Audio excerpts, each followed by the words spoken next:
So I am driving to the gym and I'm going to stare straight ahead and not look at my camera because I have to drive. But what's necessary is a mass movement. I'm looking around, see if there ain't cops. So I get pulled over for being on my phone, even though I'm not looking at my phone.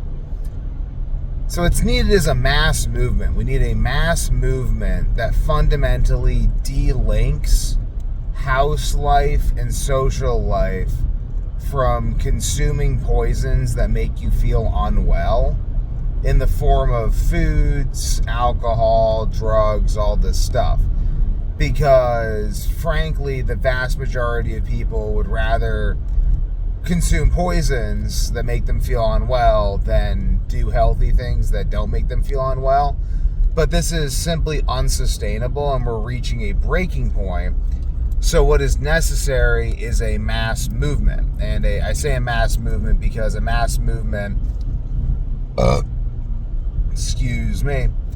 is I burp because I take these supplements and they hit my stomach acid and then that causes gas. So it's like you see me burping, but that's the reason. So ultimately though, what's necessary is a mass movement.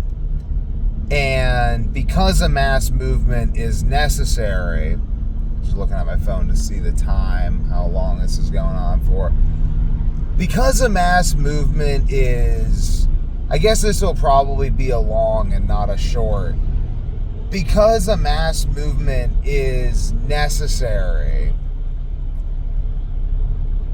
what a mass movement is a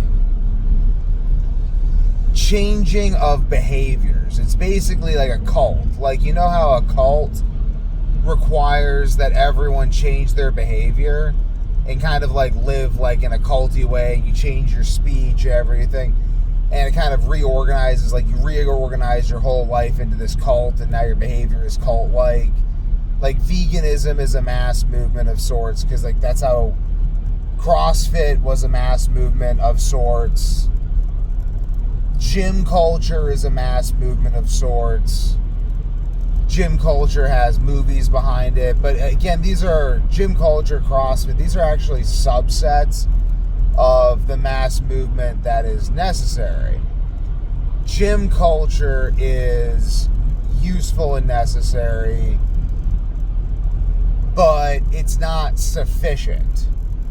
And this mass movement, I feel this mass movement has been coming since the incarnation of God, ultimately. I feel like human beings need a way to commune, and apart from the incarnation of God, there was going to be something stopping people from identifying with each other without all physically eating the same substances, which has a problem. There's a problem with that because now we're not being scientific about what we're consuming. We're simply consuming things because everyone consumes them, because we also have to consume them, like the Passover lamb, like all cults have like their cuisine of choice, their foods you must eat in order to be part of their cult.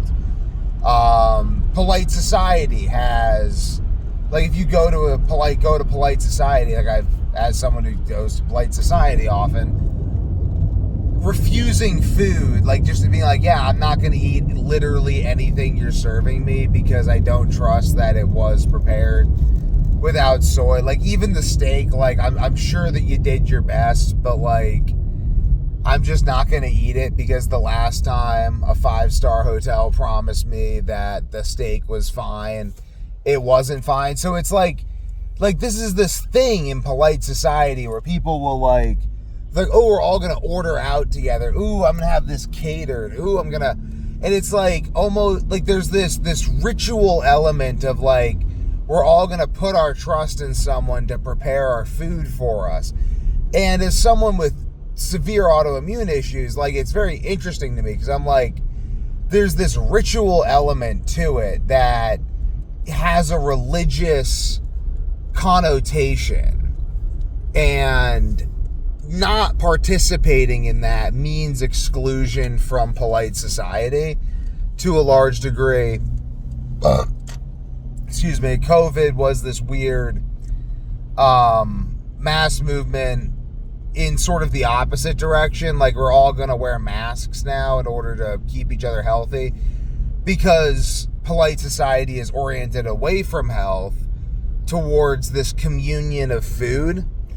And what's necessary, and my wife and I keep on running into these problems because we're both like health nuts because of health problems. We both have like autoimmune problems of sorts. And I mean, I say of sorts because we both deal with them to the degree where they've never had to be formally diagnosed as autoimmune problems. Mine, no doctor wants to touch mine with a 10-foot stick. My wife, I'm not going to get into just discussing all of her health problems on the internet right now.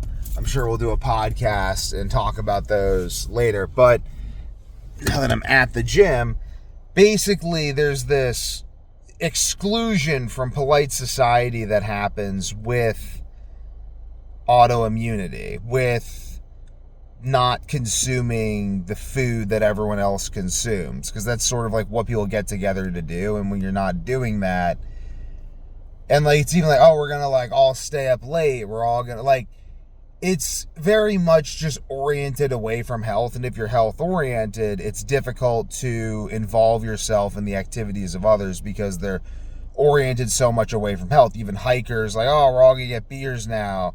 Oh, I hike so that I can eat garbage. It's in any circle, especially athletes, there's this like, oh, we all eat garbage and still perform. Like this, you see this a lot with like high level athletes. They pride themselves on just eating garbage and performing anyway, on training through injuries. Like, what is building is, and then you have on the other side people who won't become athletes because of that. They're like, why am I going to go participate in toxic athletic culture where I just train my body until it breaks? It doesn't make sense. So you have like weekend warriors who see athletes as self-destructive, athletes who see weekend warriors as wimps, but they all agree on eating the garbage. And the pressure is building. What's going to happen is a mass movement of people who simply realize, wait, I feel really good when I don't eat the garbage, and I don't want to have my life revolve around these unhealthy practices anymore. And then they all choose more and more to only associate with each other, and it creates this ripple effect that ripples throughout society, and that behavioral shift is the mass movement. And I'm happy to be a part of that.